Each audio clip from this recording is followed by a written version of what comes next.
नमस्कार दोस्तों, कविता Yadav YouTube channel पर आप सभी का स्वागत है। D+B और EMRS TGT PGT हिंदी के संपूर्ण पाठ्यक्रम से संबंधित हम अपनी क्लासेस को धीरे धीरे आगे बढ़ा रहे हैं। कहते हैं ना, निरंतरता से ही सफलता मिलती है। हम हिंदी के संपूर्ण पाठ्यक्रम को हमने टॉपिकों में डिवाइड किया हुआ है और उसी के आधार पर हम निरंतरता के साथ क्रम वाइज धीरे धीरे अपने पाठ्यक्रम को कंप्लीट करने की कोशिश कर रहे हैं। पाठ्यक्रम को कंप्लीट करने के बाद हम प्रैक्टिस सीरीज़ को भी करेंगे। तो बढ़ते हैं आज के टॉपिक पर। हम हिंदी गद्यविधाओं के अंतर्गत आने वाली संस्मरण, क्योंकि संस्मरण रेखा चित्र हिंदी गद्यविधाओं की अन्य जो गद्यविधाएँ होती है छोटी छोटी, जैसे कि आत्मकथा, जीवनी, रेखा चित्र, संस्मरण, रिपोर्ट, राज यात्रा, वृत्तांत, इन सभी से एक एक दो प्रश्न पूछ लिए जाते हैं परीक्षा में। तो किस विधा से किस प्रकार का प्रश्न पूछा जाए, तो एक भी तथ्य को हमें नहीं छोड़ना है और बिल्कुल बारीकी से बेसिक समझ लेते हुए हमें अपने पाठ्यक्रम को कंप्लीट करना है। बढ़ते हैं फर्स्ट पॉइंट की तरफ, संस्मरण।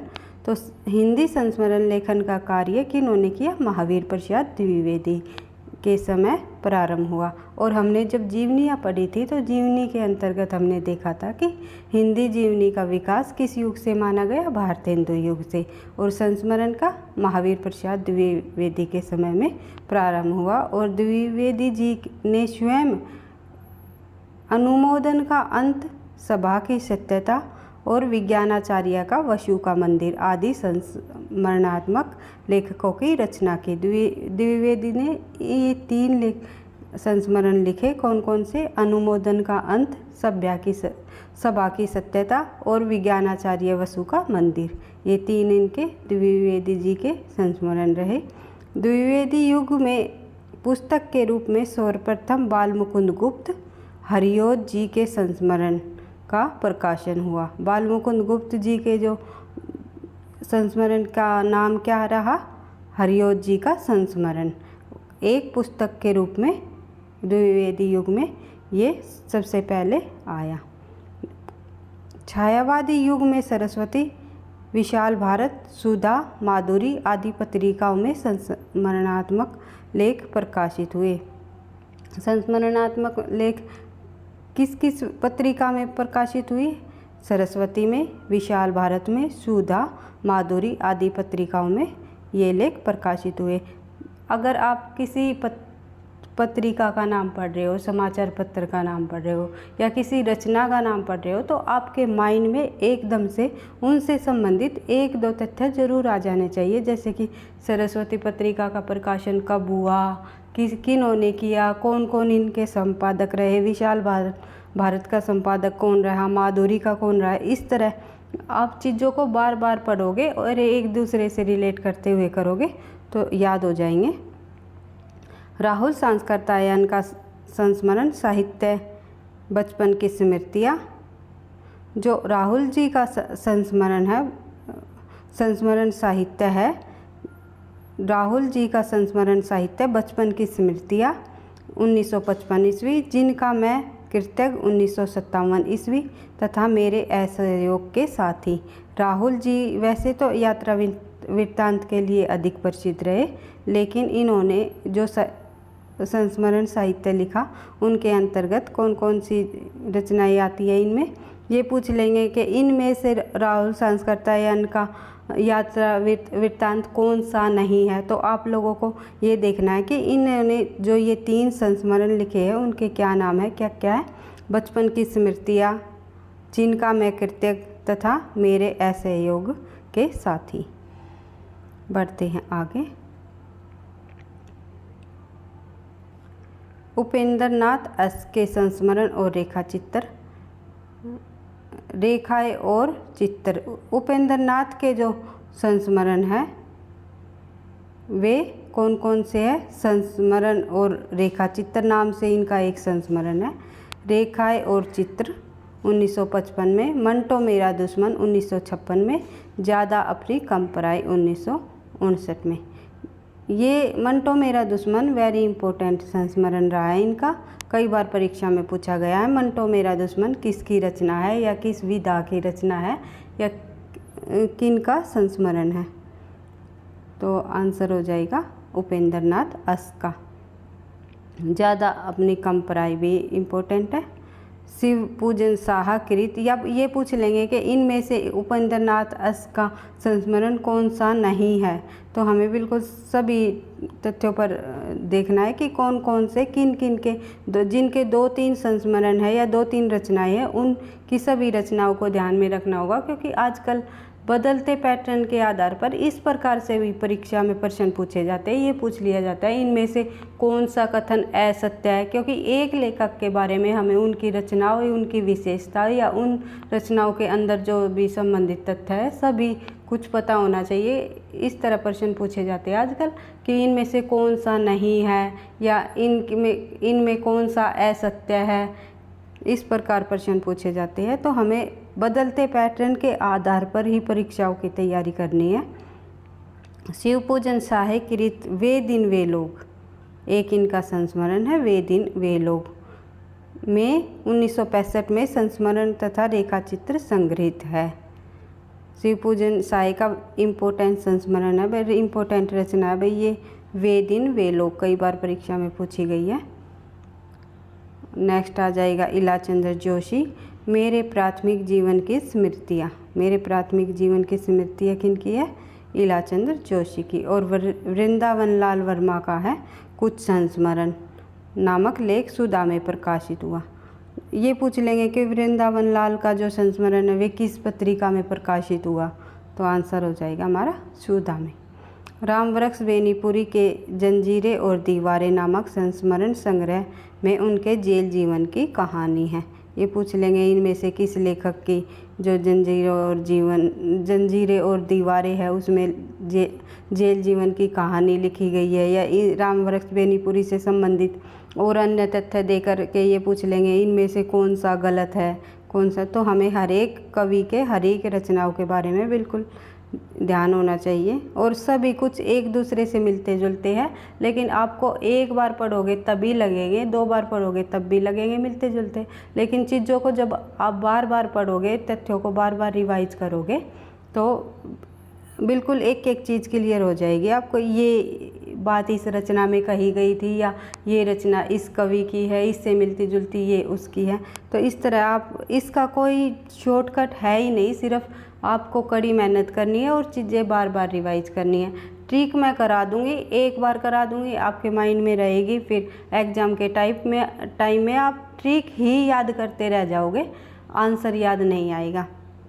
तो ना ही इतना समय होता है एग्ज़ाम के टाइम कि आप बार बार ट्रिक को याद करो, इसमें ये लाइन बोली गई है, इससे संबंधित ये शब्द निकलेंगे, ऐसा कुछ नहीं है। हाँ, 1-2 मैं मानती हूँ ट्रिक काम आती है कहीं कहीं, लेकिन बिल्कुल शॉर्ट ट्रिक होती है, बिल्कुल छोटी एक एक शब्दों की, वही काम आती है। वो मैं आपको साथ साथ जो भी जिससे संबंधित है वो मैं कराती हुई आगे बढ़ रही हूँ। तो ज़्यादा टाइम वेस्ट न करते हुए बढ़ते हैं हम आगे। आई होप आप मेरी बात समझ पा रहे होगे। मेरे कहने का मतलब है एक एक टॉपिक को करो, अच्छे से करो, कड़ी मेहनत करते हुए चलो, सब कुछ क्लियर हो जाएगा। कन्हैया लाल मिश्र प्रभाकर कृत जिंदगी मुस्काई में 43 संस्मरण है, और जिनमें साहित्य में विशिष्ट से लेकर सामान्य व्यक्तियों तक का मार्मिक घटनाओं का संस्मरण है। ये एक तरह का कौन सा है? कन्हैया लाल मिश्र का जिंदगी मुस्काई, वेरी इंपॉर्टेंट। ये भी कई बार पूछा गया परीक्षा में कि जिंदगी मुस्काई किन का संस्मरण है। हरिवंश राय बच्चन जी ने अपनी संस्मरणात्मक कीर्ति नए पुराने झरोखे 1962 ईस्वी में प्रकाशित की, और भगवती चरण वर्मा का है अतीत के ग्रंथ से संस्मरणों का ये एक संग्रह है, ध्यान रखना है। बढ़ते आगे, रामेश्वर शुक्ल अंचल जो कि इनका एक है युग पुरुष नामक संस्मरण है। मेरे माइंड में एक रचना और आ रही है युग पुरुष गांधी, आप कमेंट बॉक्स में लिख करके बता सकते हो वो किस लेखक की रचना है। बढ़ते हैं आगे, इसी तरह याद होती है चीज़ें। विष्णु प्रभाकर ने अपने संस्मरण संग्रह सर्जन के सेतु, ये विष्णु प्रभाकर का है सर्जन के सेतु, और रविंद्र कालिया का है सर्जन के सहयात्री। ये बिल्कुल एक जैसी रचना, ये मिलती जुलती याद रखनी है। सर्जन के सेतु विष्णु प्रभाकर का, सर्जन के सहयात्री किनका है, रविंद्र कालिया का।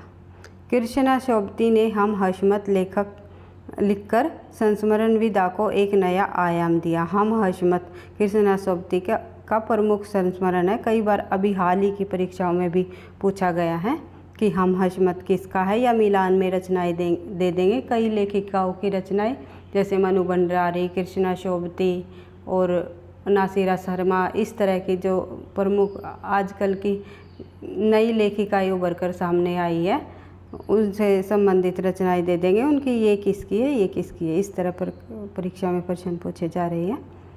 तो संस्मरण विधा को एक नया आयाम दिया इन्होंने हम हशमत के अंतर्गत। थोड़ा सा इनमें देख लेते हैं, क्योंकि हम हशमत के अंदर से भी अगर क्वेश्चन आ जाए एग्जाम में, ये पूछ लेंगे कि हम हशमत में जो कृष्णा शोभती का संस्मरण है, ऐसा कौन सा इनका संस्मरण है जो जिसमें अन्य लेखकों का परिचय दिया गया है, उनके बारे में बताया गया है। तो वो हो जाएगा हम हशमत, जिसमें कि किन किन का बारे में उनका जिक्र किया गया है, किन की याद में यह संस्मरण लिखा है, ये देख लेंगे। इनमें नामवर सिंह, अशोक वाजपेयी, आज्ञे श्रीकांत, नेमीचंद्र जैन, मंटो, उमा शंकर जोशी, सत्येंद्र कुमार मंजूर, अहतेश श्याम और सौमित्र, स्वदेश दीपक, बलवंत सिंह, राजेंद्र सिंह बेदी,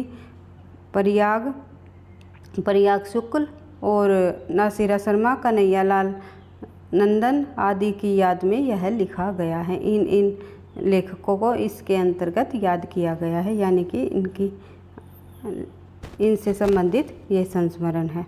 नेक्स्ट देख लेंगे विद्या निवास मिश्र की चिड़िया रैन बसेरा। चिड़िया रैन बसेरा किनका है, विद्या निवास मिश्र जी का। वेरी इंपॉर्टेंट रचना इनकी ये भी। विद्या निवास मिश्र के और अन्य रचनाएं भी है, वे भी कई बार परीक्षा में पूछी जाती है, इसलिए विद्या निवास मिश्र एक इम्पोर्टेंट कवि के रूप में इनको याद करना है। विद्या निवास मिश्र और कन्हैया लाल मिश्र, इन दोनों की रचनाएं मिलती जुलती भी है और एक दूसरे से ये पूछ लेंगे उनमें, जैसे 3 विद्या निवास मिश्र की दे दी, 1 कन्हैया लाल मिश्र की दे दी, तो इनमें से ये पूछ लेंगे इनमें से विद्या निवास मिश्र की रचना कौन सी नहीं है। तो इस तरह ध्यान रखना है। बढ़ते हैं थोड़ा और आगे। श्री राम शर्मा का है सेवाराम की डायरी, सन 1942 के संस्मरण है। हजारी प्रसाद द्विवेदी का है मृत्युजन्य रविंद्र, और भगवत शरण उपाध्याय का है मैंने देखा। हजारी प्रसाद द्विवेदी का मृत्युजन्य रविंद्र, ये इम्पोर्टेंट संस्मरण है इनका। बढ़ते हैं आगे। आज्ञे जी द्वारा कृत आत्मनिपद और आज्ञे यायावार रहेगा याद, अरे यायावार रहेगा याद, ये 2 संस्मरण हैं इनके। कौन कौन से, आत्मनेपद और अरे यायावार रहेगा याद। अरे यायावार रहेगा याद इनका इम्पोर्टेंट संस्मरण है, कई बार परीक्षा में पूछा जा चुका है। और जैनेन्द्र कृत है गांधी कुछ स्मृतियाँ। गांधी कुछ स्मृतियाँ किनका है, जैनेन्द्र जी का। और जगदीश चंद्र माथुर का है 10 तस्वीरें जिन्होंने जीना जाना, ये 2 संस्मरण किनके हैं, जगदीश चंद्र माथुर के। 10 तस्वीरें कई बार परीक्षा में पूछा गया है, और अभी हाल ही की परीक्षाओं में जिन्होंने जीना जाना, ये कीर्ति भी पूछी जा चुकी है। तो इसलिए दोनों रचनाएं इनकी इम्पोर्टेंट है, जगदीश चंद्र माथुर की 10 तस्वीरें और जिन्होंने जीना जाना। हम पिछले सालों के प्रश्न पत्र इसी उद्देश्य को लेकर के कर रहे हैं कि ताकि हमें प्रश्नों की समझ हो जाए कि पिछले सालों में कौन कौन सी रचनाएं पूछी गई है, यानी उनको तो बिल्कुल भी इग्नोर नहीं करना है। जो पूछी जा चुकी है किसी भी परीक्षा में, टीजीटी पीजीटी संबंधी में या फिर एनटीए नेट के अंतर्गत जो भी हिंदी से संबंधित तथ्य पूछे जा चुके हैं या रचनाएं पूछी जा चुकी हैं, उनको हमें बिल्कुल ध्यान से समझते हुए करना है। ओंकार शरदकृत लंका महाराजा जिन एक संस्मरण है इनका। और हरि उपाध्याय का है मेरे हृदय देव, ये इम्पोर्टेंट है, मेरे हृदय देव इनका। तो जो मुख्य रचनाएं थी संस्मरण से संबंधित मैंने अभी आपके सामने ये सभी कंप्लीट कराई है। लेकिन एक क्लास और रखेंगे हम संस्मरण से संबंधित, उसके अंतर्गत हम जो भी ये इनमें से मुख्य रचनाएं उन फिर से रिवाइज हो जाएगी, और जो अन्य जो रह गई मुख्य रचनाएं और बहुत सारी लेखकों की है जो परीक्षा में बार बार पूछी जाती है, वे भी हम करेंगे। इसलिए संस्मरण का एक दूसरा भाग भी लेकर के आएंगे। फिर जैसे ही ये संस्मरण कंप्लीट होता है फिर हम एक दो गद्य विदाई और करके फिर इकट्ठे ही प्रश्न उत्तरों को कर लेंगे। गद्य विदाओं से संबंधित प्रश्न उत्तरों की हिंदी मतलब जो ये अन्य गद्य विदाई है इनसे संबंधित जो गद्य विदाई है, नाटक, कहानी, निबंध, उपन्यास, उनको तो हम एक एक को अच्छे से लेते हुए चलेंगे, क्योंकि वे थोड़े से बड़े हैं, ये छोटे छोटे, इसलिए मैं चाह रही हूँ कि पहले इनको कंप्लीट कर ले।